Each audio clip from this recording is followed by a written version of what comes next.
بسم اللہ الرحمن الرحیم۔ آج کا ہمارا ٹاپک جانوروں سے حسن سلوک کی تعلیم۔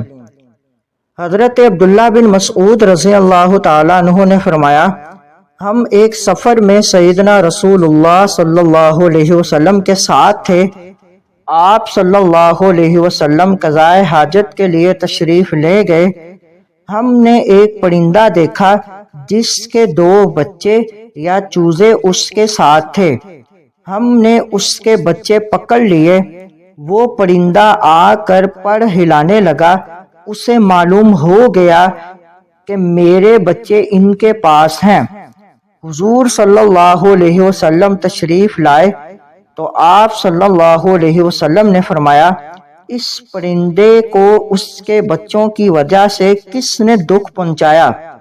اس کے بچے واپس کر دو۔ پھر آپ صلی اللہ علیہ وسلم نے چیونٹیوں کی ایک بل دیکھی جسے ہم نے جلا دیا تھا۔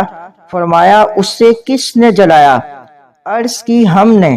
فرمایا، آگ کے مالک یعنی اللہ تعالیٰ کے علاوہ کسی کے لیے جائز نہیں کہ آگ کا عذاب دے۔ اس حدیث مبارک میں معلم کائنات صلی اللہ علیہ وسلم نے 2 باتوں کی تعلیم فرمائی۔